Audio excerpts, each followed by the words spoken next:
What's up, you guys? In this video, I'm going to walk you through my super simple process for building the most accurate hunting arrow possible. So the honest truth about why I started building my own arrows to begin with is because I got really sick of going to the local pro shop, waiting in line forever just to have some fat kid with Cheeto dust all over his fingers sell me underspined arrows that are way too long, just slapping in inserts and sending me out the door. I wanted to build a better, more consistent, more accurate arrow that would perform better in the field, so I finally just broke down and got the stuff to do it myself. All you really need to get started is an arrow saw, an arrow spinner, and a fletching jig. So without further ado, the arrows that we're going to be building today are the Victory Archery VAP Gamer 300s, and this is a really nice arrow. It's a 4mm, it's a micro diameter, which I really like for hunting. And my goal for this arrow build was to be right around 450 grains, which for me is a very well balanced arrow. I have a 70-pound draw and a 31-inch draw length, so with a 450 grain arrow, it's going to shoot pretty flat overall and still get a lot of penetration. Hey, really quickly, if you like these kind of videos, make sure to like this video and subscribe to my channel. But as you can see, I've already built 10 of the arrows here. I got 2 left, and we're gonna walk through my process. And step 1 is actually gonna be taking out the nocks, and I'll explain why here. Most arrows come with the logo on the end closest to where the nock is, and that's what typically gets fletched. So the opposite end gets hacked off. You put your insert, your outsert in, and that's where you're gonna put your tip. But that's not always the best way to go about it. All arrows, even if they're really tight tolerances, are gonna have some type of variation. They're not gonna be completely straight. And especially if you're buying a lower end arrow, there's gonna be a lot more difference in that. So what you wanna do is remove that nock, pay no attention to the logo here, and you're gonna spin the arrow on the arrow spinner, which I'll show you in a second. And what you're looking for is one end to be a little bit more wobbly than the other. It's gonna be very subtle, and you kind of have to practice to get an eye for it. But typically, you're gonna notice that one end wobbles just a little bit more than the other. So if this end wobbled a little bit more, that's the end we're gonna cut from, so that way we're gonna be left with a much straighter shaft. If we cut the end that is straighter and leave that wobbly part, we're gonna have a lot more variance in our arrows, and it's gonna be a lot more difficult to have consistent arrow flight among all of your arrows in the group. So let's go ahead and spin these, and I'll adjust the camera so you guys can get a better idea, but all I'm doing is spinning this, and I'm paying attention. I'm looking at both ends here, and I'm looking for one end to wobble just slightly. And again, it's not going to be super obvious. If it's super straight, it's going to look like the arrow's not even moving. It's just going to stay in a place. But if there's any bit of like vibration or a little bit of wobble in there, you want to mark that, and that's the end that we're going to cut from. This is pretty close. This is a pretty good arrow. You might not be able to see in the video, but actually this end, so this is the end that would have had the nock in it and would traditionally get fletched. This side is wobbly for this arrow, so that's the end that I'm gonna cut with. And the only downside is if you're really into aesthetics, when I put the arrows in the quiver, one logo is gonna be up and one's gonna be down, but I don't care about that. I'm looking for the straightest arrow and the best arrow flight. All right, so the next step is to actually cut this down to size. I need this arrow to be 30.5 inches, but you can't just cut this down to 30.5 because I have this insert-outsert combo that this thing comes with. And when you put that on there, it's gonna add a full inch. So if I need my arrow to be 30.5 inches, I need to cut the carbon to 29.5 inches. So that way when I glue this thing in later in the process, we're gonna have the total arrow length that we actually need. All right, welcome to my garage. I got my Weston arrow saw here, and I'm gonna try to do this one-handed. Got her fired up.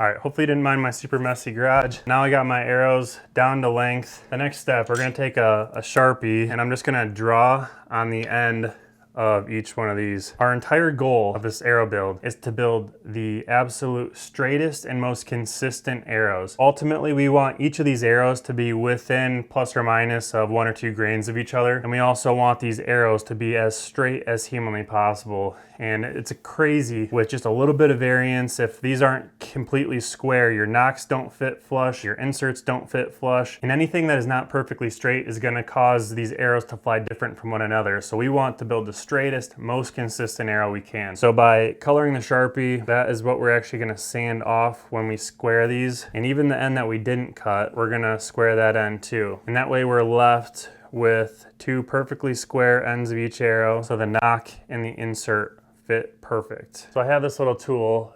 It is a squaring tool, and you can buy them. There's different diameters. This fits perfectly into this. And basically what it does, it has a little piece of sandpaper and grit on the end. I'm gonna sand that down until all the Sharpie's gone. And by all the Sharpie being gone, that basically means that all of that's been worn down, so now I have an even, perfectly straight end at the end. I typically try to do the same amount of twists with every arrow, unless there's Sharpie still, which typically there's not when I'm done with this, but I want to do the same amount of turns so that way every single arrow gets the same exact little bit shaved off at the end and just makes it that much more consistent. I typically do like 5 half turns, and then if there's still Sharpie showing, I'll keep going, because that basically means that it's still not perfectly flush and there's still an edge. So I go 1, 2, 3, 4, 5.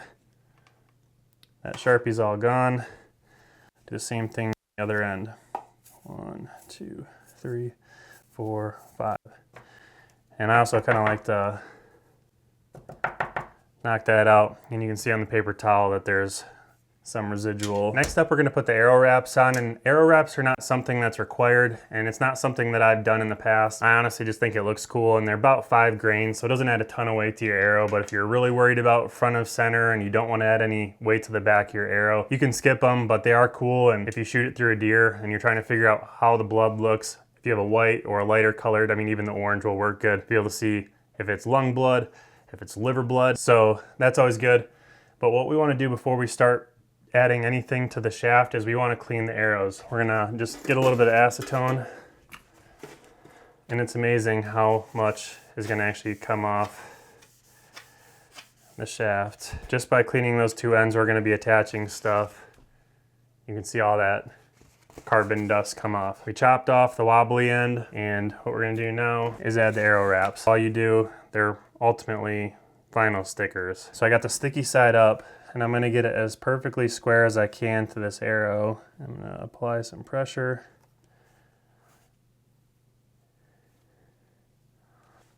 And I like to get that end nice and tightly sealed. And then with one even twist, roll the rest back on there. So at this point in the process, we have a super straight arrow. We got our arrow wraps on. And the next step is to add the inserts. And the inserts that come with these VAPs are like an insert-outsert combo, and they're advertised at 50 grains, but I like to weigh all the components just to be sure. This is 49.2, and the other one, 49.4. So even though these come out of the same package, these are 0.2 grains off, which honestly isn't that bad, but I'll show you when we get into the fletching. These vanes, which are all advertised to be 6 grains, they vary drastically. Some of them are 5 point something, and some of them are all the way up to 7. So you can see how you could quickly start adding different grain items, and all of a sudden your arrows have a lot of variance in between them, and all of a sudden you're 10 grains off total arrow build. So I like to weigh everything as I go just to make sure that they're at least close. These are fine. What we're gonna do, we're gonna glue these in, but we want the carbon to hold as good as possible. And we're gonna clean the inside of the arrow. So I'm gonna dip a Q-tip in acetone, jam that in there. And you can see, I mean, it's coming out black. So that's all carbon dust and carbon residue. We want that all cleaned off so when the glue gets in there, it sticks really well and the insert doesn't come out in your target. Basically what we're doing with the acetone is we're getting any impurities and any oils off so there's maximum adhesion. So I'm actually gonna take and clean the outserts, or the inserts actually, so that way when I glue it and stick it into the arrow, we're gonna get a really tight bond, and I'm gonna just go ahead and wipe that down again. We got our glue now, and I don't like to go absolutely crazy with the glue. I do one line on top, spin it 180 degrees, and do another line. And then as I'm inserting it into the arrow shaft, I kind of twist it so there's glue all the way around, but you don't want a ton of excess. One nice bead all the way across, spin it, one nice bead. So as I'm putting it in, I'm slowly turning.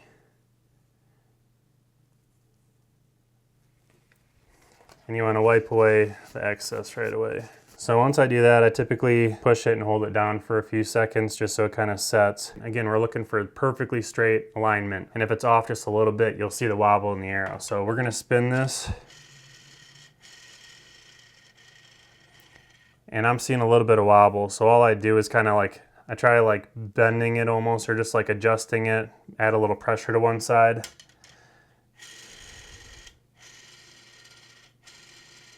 And that's much better. You can't see any movement in that because it's not wobbling at all.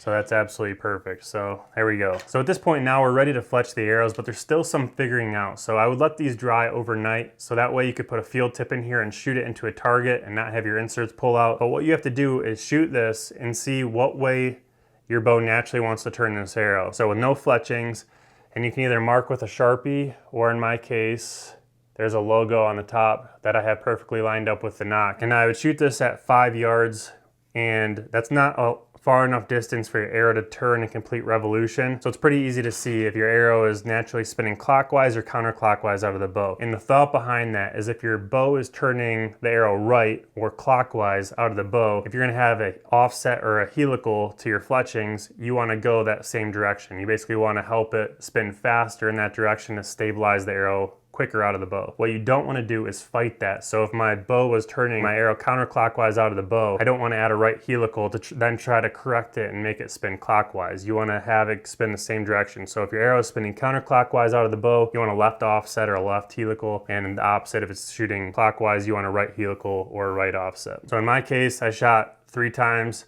and every time the arrow was about a quarter turn clockwise, which told me that I had to do a right helical. So for this arrow build, we're using the Boning Heat vanes. They're a shorter, small profile vane. I'm gonna do a 4 fletch and right helical. And I'm gonna be shooting a mix of fixed blades and mechanicals throughout the season more than likely. And this is just a good setup to be able to handle both. Again, going back to building the most consistent arrow possible, I'm literally gonna weigh every single one of these vanes. I got my scale here, and I ran a couple different scales. This is October Mountain Products. It's one of the best ones I've found. So I'll link to all this stuff below, but I'm gonna weigh all of these. I'm gonna make a pile on the left here. And what I'm gonna do is sort out from lightest to heaviest. And that way I can either draw them all from the middle, so they're all right about the middle, or if I am stuck with some that are on either end, I can pick a heavy one and pair it with a light one. So that way the total arrow weight combined ends up being really close to each other. And these are advertised to be 6 grains each. This one's 6.4,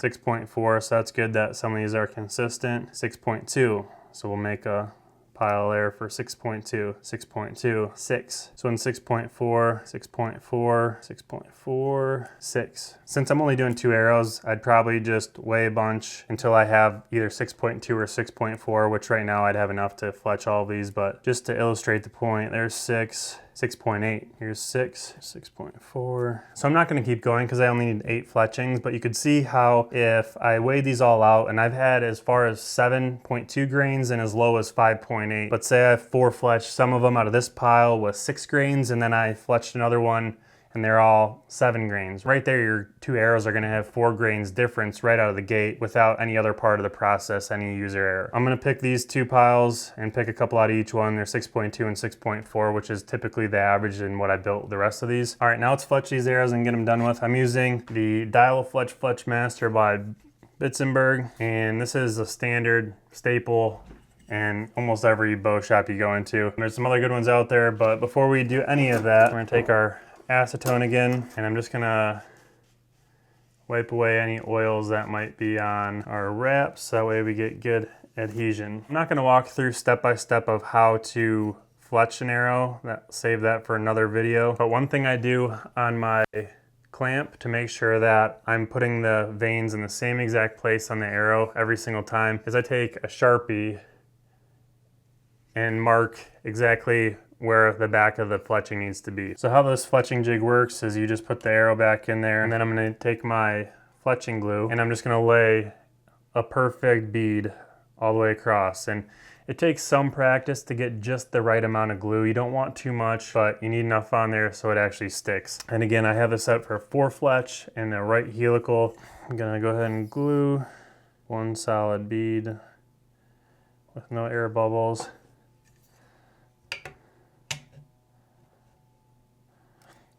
I'm gonna hold it for a few seconds. I'm gonna pull it off. I'm gonna get my next vane ready to go while that dries in place. So I'm gonna go through and fletch both of these. All right, the last thing I'm gonna do on each of these arrows is just put a drop of glue on the front and the back of each of these fletchings. That just helps them be a little more durable. And we're about done. So the original goal was to be at around 450 grains. I knew it'd vary a little bit. 451.6. So this is the arrow I just built, 451.6. So let's see how close this next one is. 452.4. We're under 1 grain off between these two arrows. I'm curious. Let's try a couple more. 451.6. 451.6.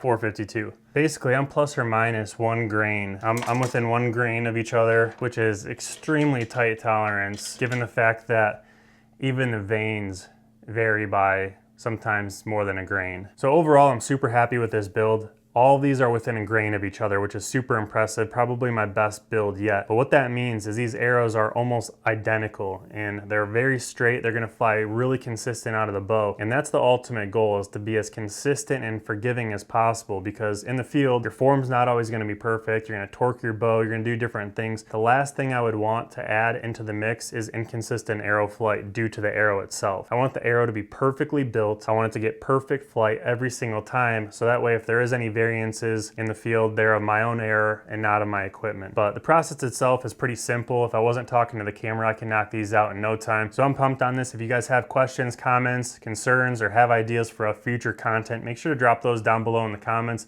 But I appreciate you guys watching, and I'll see you in the next video.